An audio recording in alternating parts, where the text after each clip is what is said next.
Turn your Bibles to Acts 24. We'll get there in just a second. Acts 24.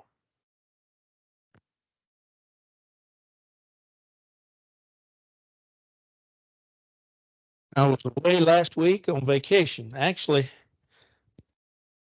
I was in West Tennessee. Suzanne and I left a week ago, this past Monday, and went to Helen, Georgia. Now, let me just tell you, there's not a lot in Helen, Georgia.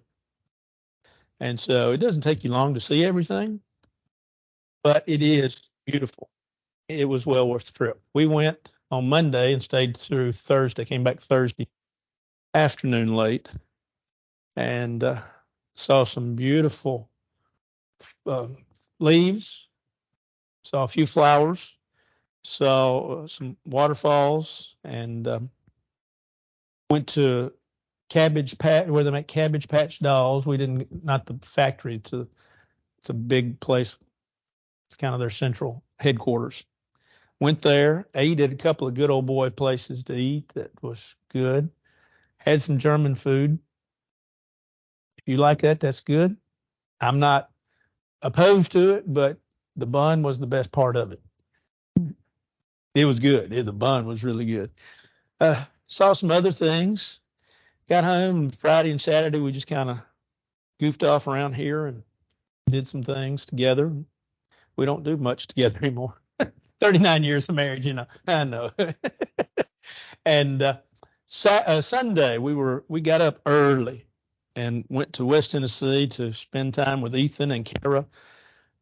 Well, let's just be honest. We went to see Grace, and we had a good time, and we were able to stay and watch her worship. I mean, when you don't see your granddaughter worship much, she'll be 3, not next month, December, almost next month. And so get to worship with the brethren there. And then we got caught in the afternoon. We were coming back and got caught in the afternoon and stayed there for Sunday night worship as well. And so good thing, kids doing great. My kids now are in charge of the children's ministry at their congregation, which is little children. And Ethan really qualified that. He said Kara's in charge. And so anyway, proud of them, proud of what they do. I do continue to remember Graceland's doing great. This new Trikafta is just wonderful, and we are thankful to the Lord for it and everything that it helps her with. But she's doing great, absolutely. And Suzanne has pictures, so I'll just tell you to be careful. They had their trunk or treat, Thursday night, and she dressed up as Cruella de Vil. And Mama and Daddy were Dalmatians, and Grandmama and Granddaddy, the other side, Kara's mom and daddy, were Dalmatians. So it's kind of a cute picture. But anyway, all right. Anything else? Well, we're ready for Acts 24. We will soon finish the book of Acts. Matter of fact, my tentative plan, hopefully, will work out. We'll finish the book of Acts at least by the end of the year, probably before. And we will also finish on Wednesday night the book of Judges, like I say, probably before the end of the year. Of course, we do thematic lessons for a while, and I do know of 2 short series that some folks have asked about, and so we'll do those. But I'm looking for something that's a little bit longer to kind of offset, kind of make it more balanced. In other words, not just always text classes. And so if you've got an idea, tell me. But right now, the 2 short ones that we'll use, one on Sunday morning, one on Wednesday night, is history of the Bible. I've had several people ask about that. We won't take, I could go for a long time on it. We'll take about 3 weeks, 4 weeks on it. And another is death and dying and the afterlife, and we'll discuss that. That's always an interesting topic, and it always leads to more questions which we don't have the answers to. It's sort of like what we talked about Wednesday night in the book of Judges. We know, we don't know. What we know is what's said. What we don't know is what's not said. And we may question what we don't know, but we don't have the answers. So anyway, all right. Acts 24. Paul is slowly but surely making his way to Rome. God had told him, of course, that such would happen. He knew that such would happen from that vantage point, he wanted to go to Rome. The way he's going to get there is not the way you would want to go, but nevertheless, he's going to get there. And one of the things that he's going to do is that he's going to appeal, and already has. He's going to appeal the idea that he's a Roman citizen, and that's important. It was important because as a Roman citizen, he had to go through certain, if you will, certain trials. Whereas if he hadn't been a Roman citizen, or if he had never appealed his Roman citizenship, he would have been railroaded a whole lot easier. But because he did, both from a legal standpoint, correctly so, and from a true standpoint, heritage, as he said, he said, I was born this way. I was born. And so he was able to do that and in essence save his life. And for that, we can be grateful and thankful, because stop and think about if you just put a pin right here, Acts 24, and said, okay, that's the end. Now, we've talked about, as we've gone through the book of Acts, that Paul wrote probably this book at this time, and this book at this time, and this book at this time. But think about, if you just put a pin in it right here, you're talking about not having the books of Ephesians, Philippians, Colossians, Philemon, and possibly one or two more. We're dealing with, from a time standpoint, about 57 AD to 59. The book itself, the book of Acts, will close in AD 62. So this whole last section is 57 to 60, and we're probably around, in Acts 24, we're probably around 57, 58, somewhere in that neighborhood, time-wise. That helps us a little bit, helps us understand that, like I say, you wouldn't have Paul's imprisonment if it ended here. You wouldn't have our other next imprisonment. You wouldn't have his second one. You wouldn't have certain books of the Bible. You wouldn't have certain things. But God, through his providence and God through his work, has seen such that Paul was able, of course, to appeal. And now Paul is accused, as we begin the 24th chapter. Paul is accused of sedition. Now, it's said that folks can make accusations against you and be false.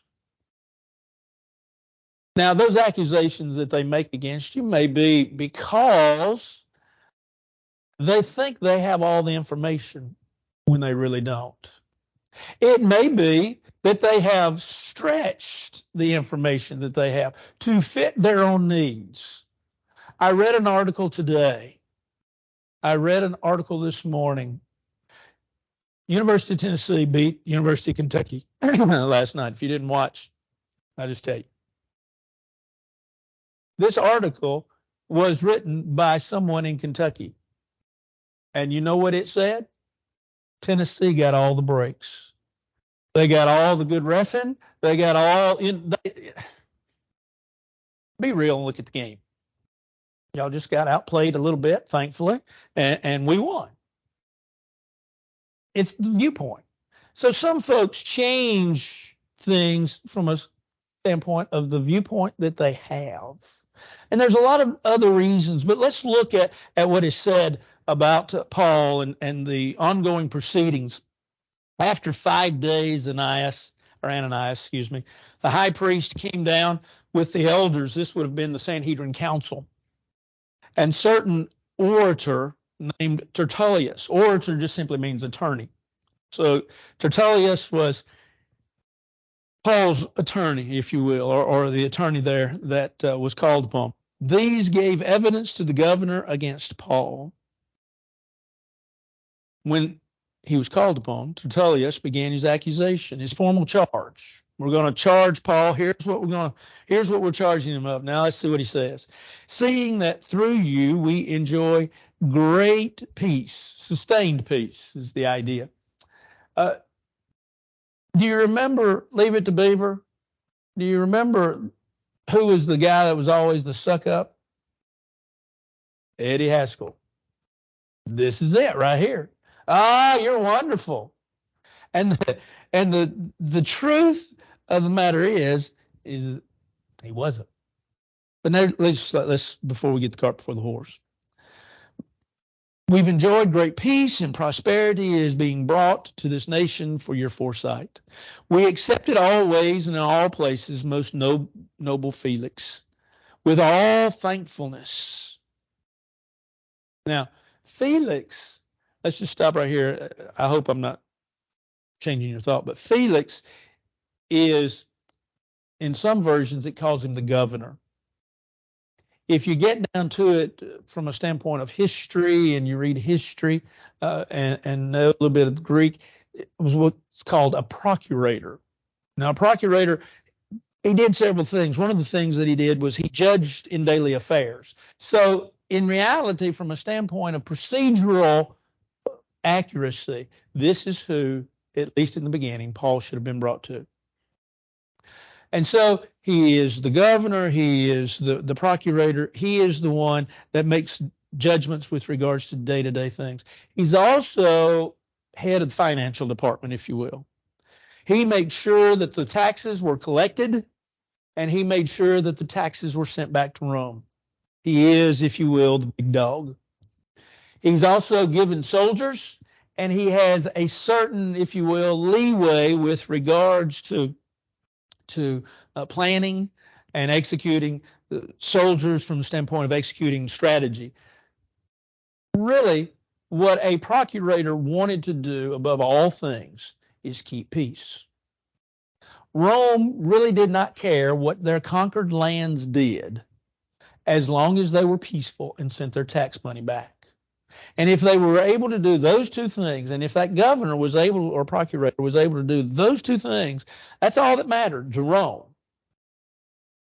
And so Tertullius, here's how he begins. He says, look, you've kept peace and you've made us prosper. You've done all right. But verse 4, nevertheless, not to be tedious to you any further, I beg you to hear by your courtesy a few words from us. For we have found this man a plague. The word plague, the Greek word, is the idea of an infectious disease. We found him to be a problem. A creator of dissension among the Jews throughout the world. Isn't it interesting? Sometimes in our limited knowledge, we think we know everything. Think about the exaggeration here of this charge. He stirred up the Jews everywhere. Now, folks, they didn't have internet. They didn't have jets. We know what they had. They had feet. They walked. News didn't go around the world very quickly. Paul had not been able to affect from the standpoint of the whole world. Now, you might say, well, what about Colossians chapter 1, verse 23, where it says that the gospel was preached to all the world? That wasn't Paul. Christians carried other places as well. Nevertheless, this is the charge that's made against him. He's an infectious disease. He's created dissension among all the Jews throughout the world, and he is a ringleader. He's the one who's standing in first place of the sect. Now, this is a slam if you really think about it. This is a personal slam, but this is a slam against the people. The sect. Sect, the word sect has the idea of a division that has carried, if you will, part of a platform or part of belief or part of an understanding and has carried it to an extreme. And so he is ringleader of the sect of the Nazarenes. He even tried to profane the temple. In other words, he tried to do things that were not right, out of bounds, things you shouldn't do in the temple. And we seized him and wanted to judge him according to the law. So this is what we did. We are trying to keep peace. He's a troublemaker, but we're trying to keep peace. You need to do something with him, Felix. We're the ones that are trying to help you out. And so he goes on. But the commander Lysias came by and with great violence took him out of our hands. If you read out of the American Standard Version, you will not find that verse. And there is doubt that it is there from a textual criticism standpoint. We don't have any record of this other than this statement. I'm not saying it's false.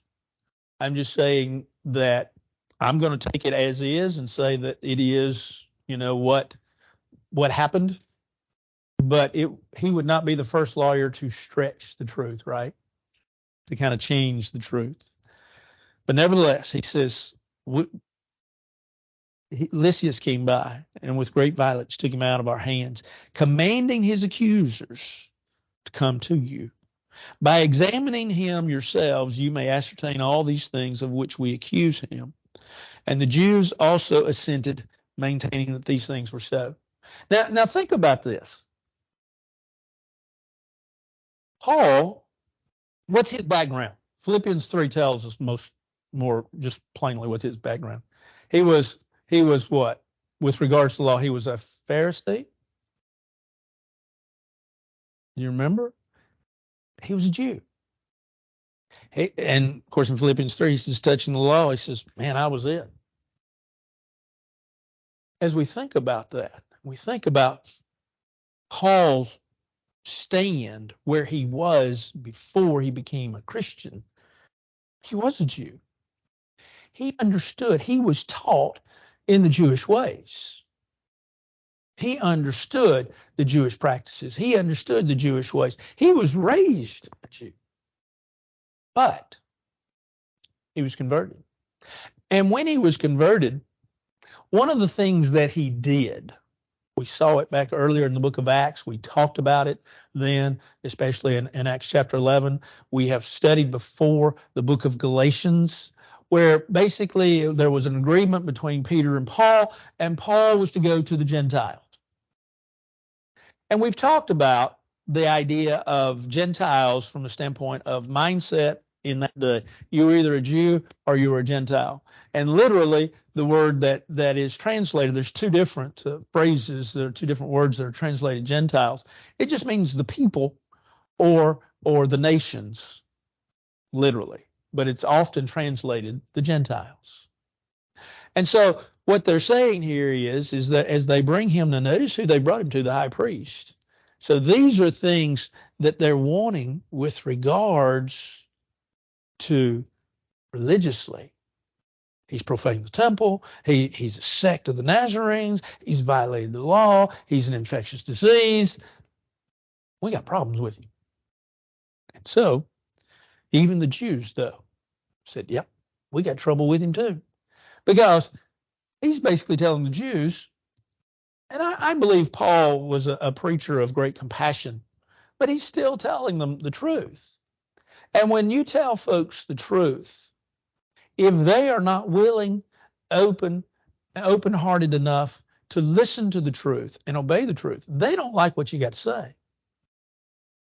Remember Paul in Philippians chapter 1 asked the question, therefore become your enemy because I tell you the truth. When we begin to teach individuals, talk to individuals about the truth, there is going to be a certain amount of pushback unless they are ready to hear the truth and want to accept the truth. You remember I shared with you back a long time ago, Brother Gus Nichols, long-time preacher many years ago, especially down in Alabama, of course, all over the brotherhood. But Brother Nichols used to ask people when he would go in to study with them, he would say, do you believe the Bible? Yes. Are you willing to do what the Bible tells you? Yes. Well, are you willing to do what the Bible tells you when you see it in the Bible? Yes. And until he got a yes from all three of those questions, he wouldn't study with somebody. Now, he may work on them to get them to that point, but he said, it's kind of fruitless and useless because we're just going to be sitting here arguing. And so he has a point. But Paul met a certain amount of friction, come back. And so as Paul stands then, notice that, let's stop. Anything else? Anybody want to ask a question, make a comment? Then Paul, after the governor had nodded to him to speak, answered, inasmuch as I know that you've been for many years a judge of this nation. And remember what we said, he's the procurator. Felix is the procurator. He's the judge. I do the more cheerfully answer for myself. We might consider this foolish in this day and age, but Paul was willing, and Paul, remember, as we've said, educated man, highly educated. Paul said, I want to talk for myself. And then he goes on to say, he says, because you may ascertain that it's no more than 12 days since I went up to Jerusalem to worship, and they neither found me in the temple disputing with anyone, nor inciting the crowd, either in the synagogues or in the city. In other words, he said, false charge, didn't do it. Nor can they prove the things of which they now accuse me. But this I confess.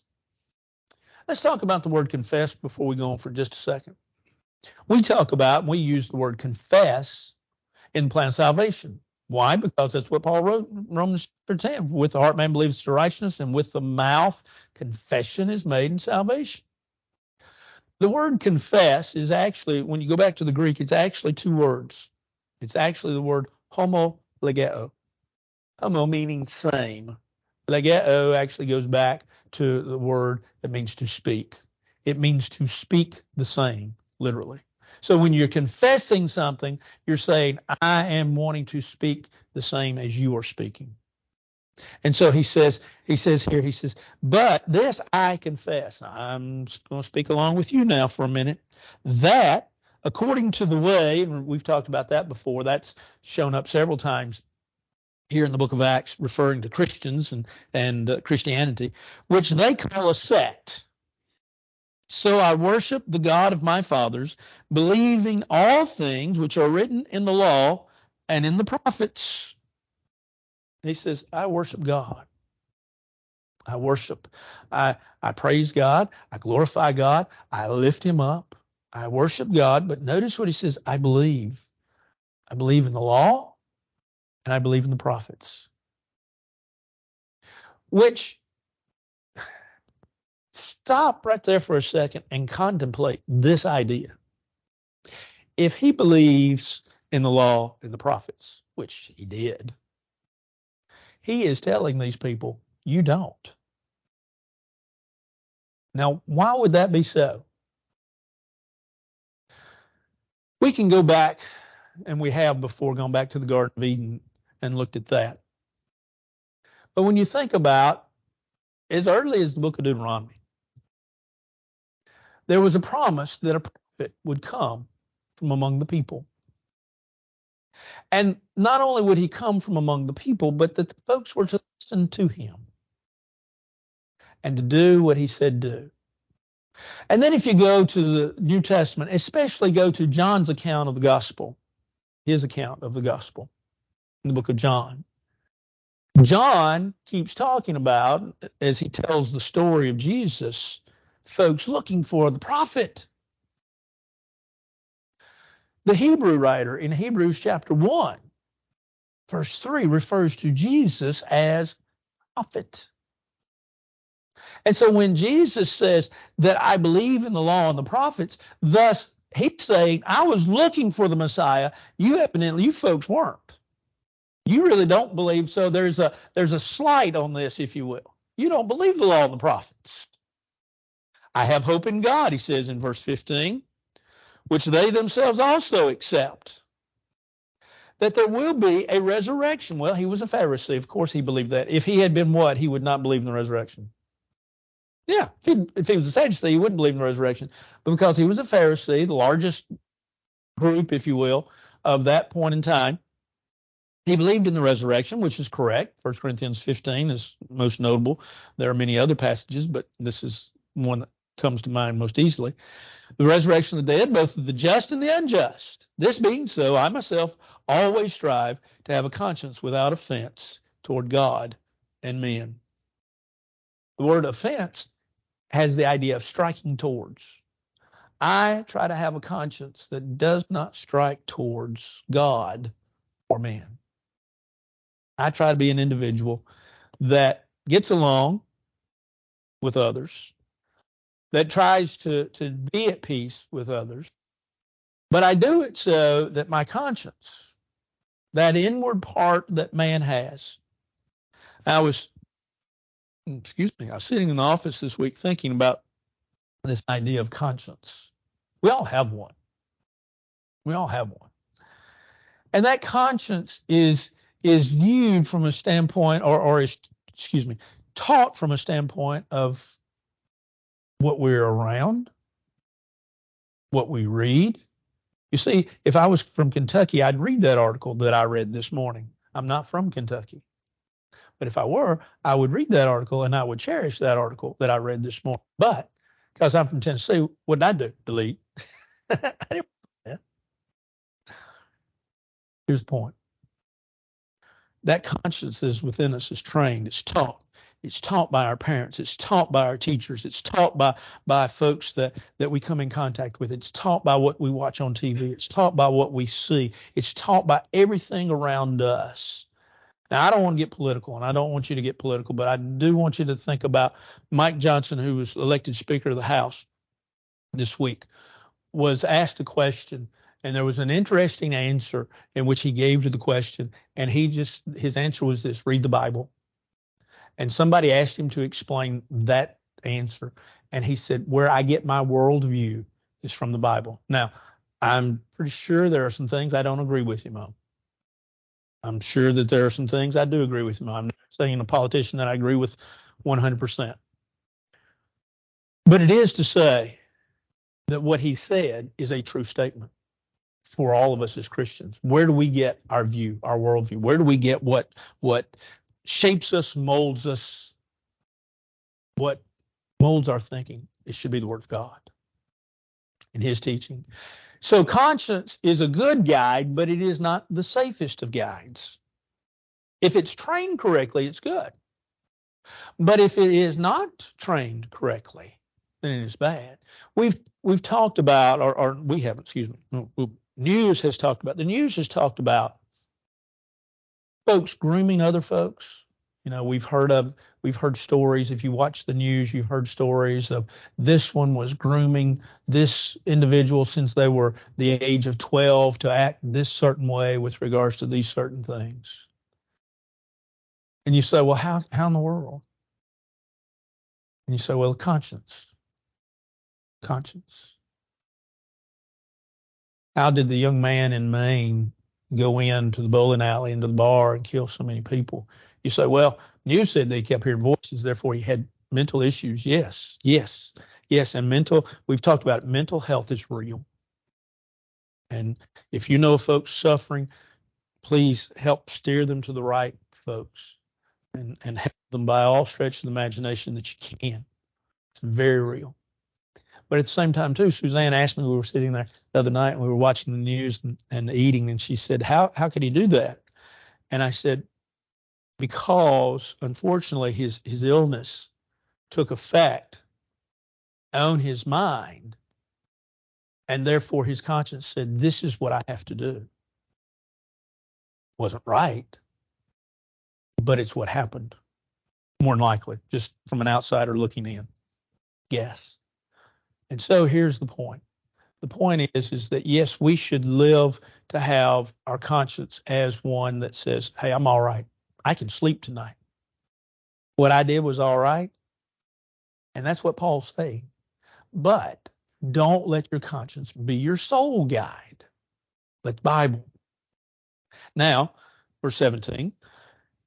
After many years, Paul says, I came to bring alms and offerings to my nation, in the midst of which some Jews from Asia found me, purified in the temple. Paul is claiming his innocence. I was not defiling the temple.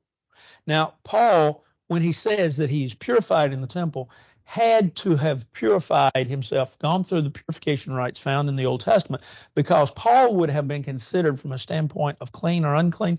Paul would have been considered unclean because of his work among the Gentiles. Now, let me get into the political realm once again. And I'm not trying to be political, and I'm not trying to force my political beliefs upon you. But you want to understand why there's a problem with Hamas and Israel. And Jim claimed that I wasn't going to speak on it. I'm not planning on it. Here's the reality of the story, and I can sum it up real easily. Genesis chapter 12, God gave Abraham a land promise. Go to the book of Joshua. We just studied it not long ago on Wednesday nights. It was fulfilled. It was fulfilled. But Hamas hates Israel, and the reality of it is Israel hates Hamas because of what Hamas does to Israel. And they can't get along because they see each other as impure. Paul said that he purified himself. Yes, I had worked among the Gentiles, but I purified myself. Neither with the mob nor with the temple. In other words, I wasn't creating trouble. They ought to have been here before you to object if there had been anything against me. In other words, he says, where are all these folks that were in the temple with me? Where are all the folks that you say that I stirred up? Where's all the witnesses and where's all the folks? A legitimate claim. Well, let's see what happens.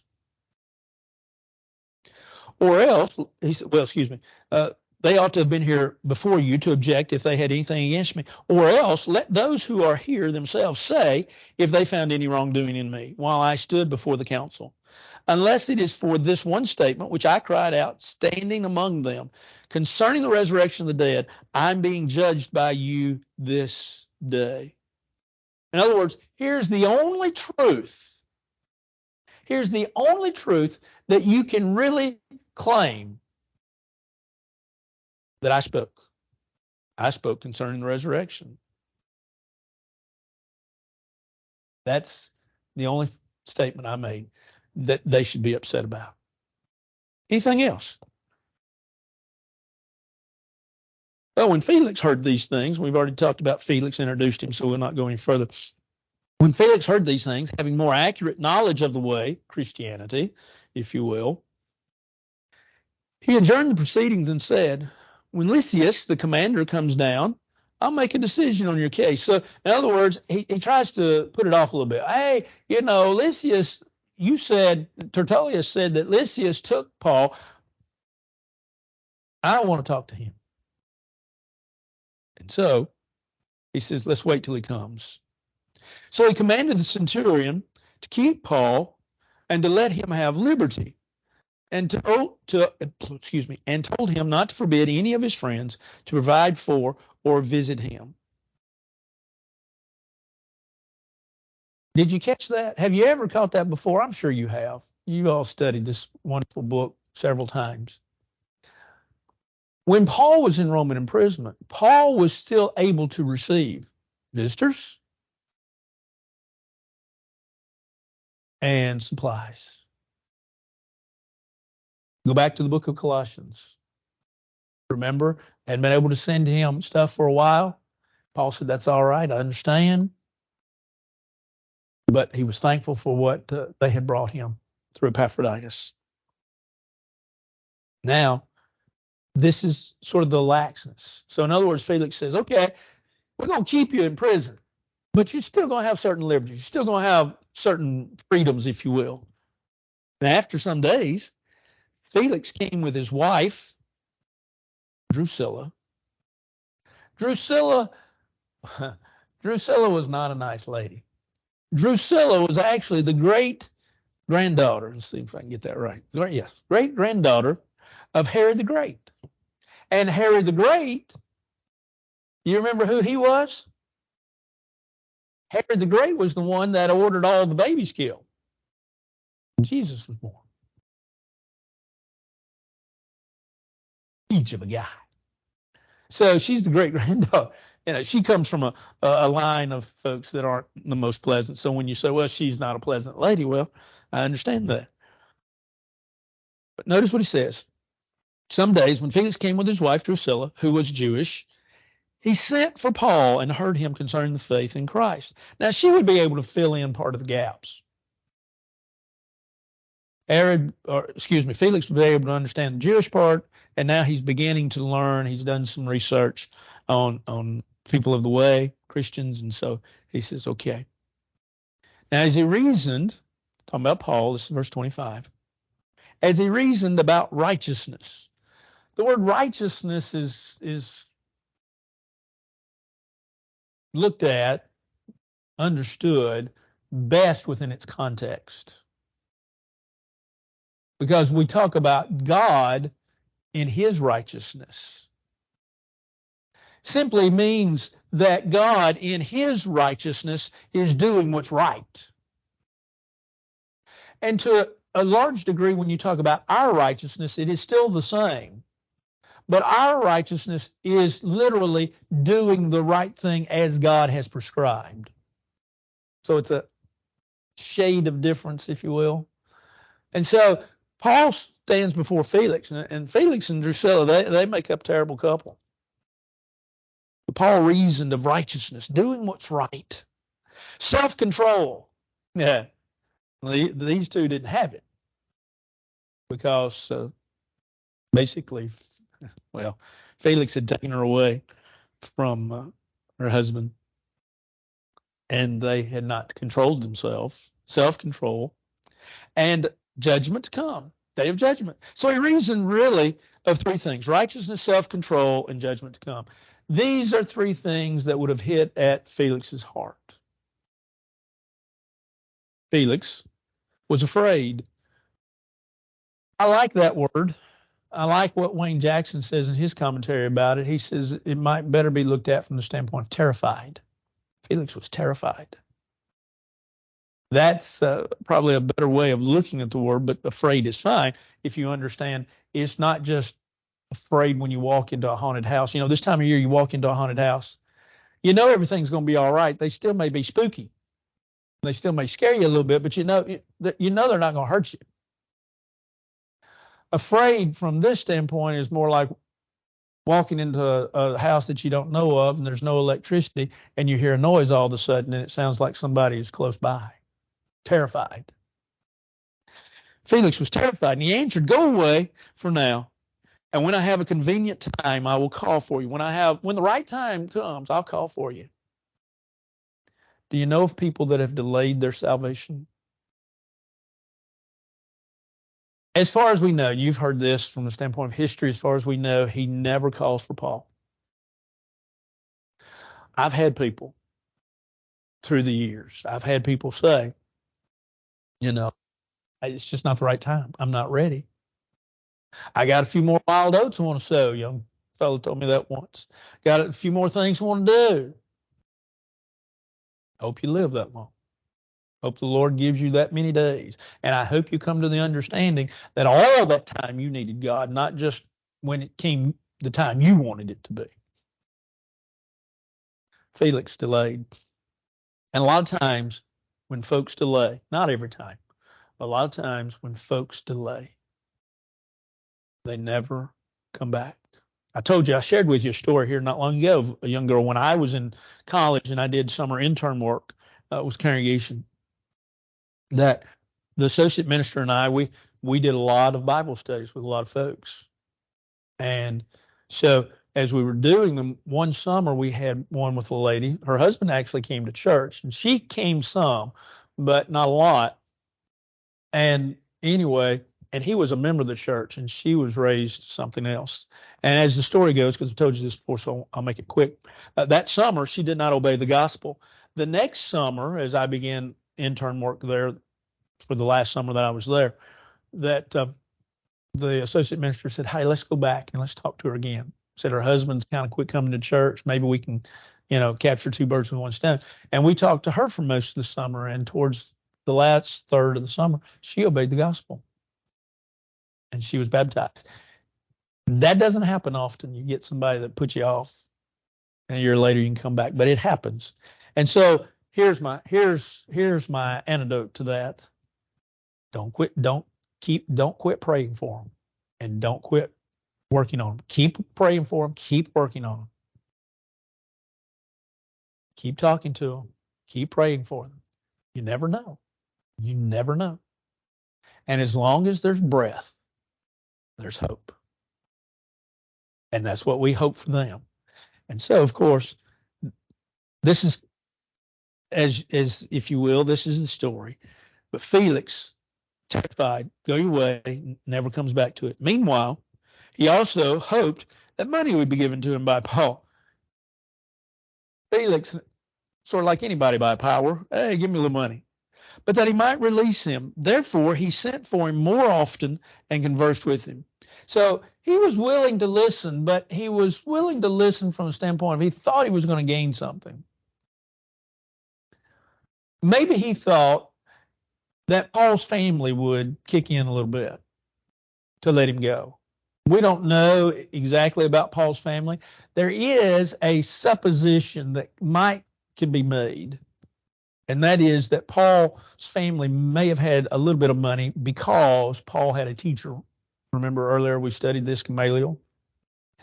That would imply that Paul's family had a little bit of means in order to send him to a teacher because you paid for that. That's a possibility. It's also a possibility that Felix was thinking, hey, he's part of this group over here, and this group will send money to get him released. And so we're going to hold him. But he was willing to talk to him. But after 2 years, Festus succeeded Felix, and Felix, wanting to do the Jews a favor, left Paul bound. So 2 years is going to pass as we go now into the next chapter. Anything anybody like to say or add? So now, from a standpoint of where we are time-wise, we said pretty much we had gone from 57 to 60. Well, right now, starting in chapter 25, we're going to start at AD 60, and in chapter 28, we're going to end in AD 62. So what's fixing to happen, chapter 25 through the end of the book, is a 2-year span. Sometimes, I don't know about you, but sometimes I read this and it says, Paul got on a ship, and I think, okay, well, ships today, they can traverse the whole ocean in just a matter of a few days. So it doesn't take long. Well, it took longer then. And so we get that. Anything else? All right, we got a few more minutes. When Festus had come to the province after 3 days, he went up from Caesarea to Jerusalem. Then the high priest, or the chief priest, and the chief men of the Jews informed him against Paul, and they petitioned him, asking a favor against him, that he would summon him to Jerusalem. While they lay in ambush among the road to kill him, Paul stirred up people wherever he went. But let's also remember, let's don't look at these folks as dirty dogs and say, man, they're just terrible. They're persecuting Paul, wanting to put him to death. Let's remember that if someone came and told you your faith is not what it should be, and thus, especially if you were a Jewish background, that's what your mom and daddy had, that's what your grandmom and granddad had, that's what your great-grandma, you can trace your line all the way to Abraham. If you were a good Jew in Paul's day, you could trace your line all the way to Abraham. And so these folks being told this would be upset. These folks said, hey, how about bringing Paul up to Jerusalem? And their plans were to lay in ambush and to kill him. For Festus answered that Paul should be kept at Caesarea, and that he himself was going there shortly. Therefore, he said, let those who have authority among you go down with me and accuse this man to see if there's any fault in him. Now, if you look at these verses and think about them, go back to verse 2. The high priest and the chief men of the Jews informed him against Paul, and they petitioned him. They petitioned who? Festus, asking a favor. They didn't tell him what they were going to do, right? I realize it depends on how you look at things, but the way I look at verses 4 and 5, where he delays them and says, no, this is the providence of God. This is God at work. God is working through people, but he's working Festus, and he's saying, no, we're going to hold off. And he says, when he had remained among them more than 10 days, he went down to Caesarea, and the next day, sitting on the judgment seat, he commanded Paul to be brought. The judgment seat was a bench, usually in the temple, not always, but in a that area. But it was a bench, and it was a bench where court cases were brought. We talk about a bench today. You go into a courtroom and you don't really see a bench, but you talk about a bench. It goes all the way back to the Roman era, Roman time. They literally sat on a bench. When he had come, we need to get to a point here. When he had come, the Jews who had come down from Jerusalem stood about and laid many serious complaints against Paul, which they could not prove. The word prove there means they couldn't exhibit, they couldn't demonstrate it, they couldn't show it. While he answered for himself, neither against the law of the Jews, nor against the temple, nor against Caesar have I offended anything at all. Paul proclaimed his innocence. Didn't carry any Gentiles in, didn't break any of the law, didn't start a riot, didn't do anything that folks have claimed that I did. It's all false. It's all wrong. And so this is where Paul's going to appeal to Caesar. And we'll talk about that next week. Anything else? That's a good place to stop, verse 9. Anything else? Well, we're glad to be home. Let it be known that we do love you. We miss you when we're gone. And I heard some excellent lessons that you all got last week. I listened to them this week on the internet. And so I always feel good when I go away knowing that you're going to get finally some good teaching. Anything else? Let's bow for a word of prayer. Our Father in heaven, we're so thankful for this day. We're thankful that you love us and watch over us. We're thankful for the fact that you do care for us. And we're thankful for this great story, knowing the history of the church, how it began, where it began. We realize that it had an awful rough start in many ways. But we stand upon the shoulders of Peter and Paul and all the others that are mentioned in this great book. And we're so thankful for them. And we're thankful for their pursuit of the truth and to live as you would have them to live. We ask that you be with the sick. We ask that you be with us as we enter into this period of worship here in just a few minutes, that we will truly worship you in spirit and in truth. Watch over us, bless us, keep us, hold us as we hold you. For this is our prayer in Christ's name. Amen. Have a great, great week.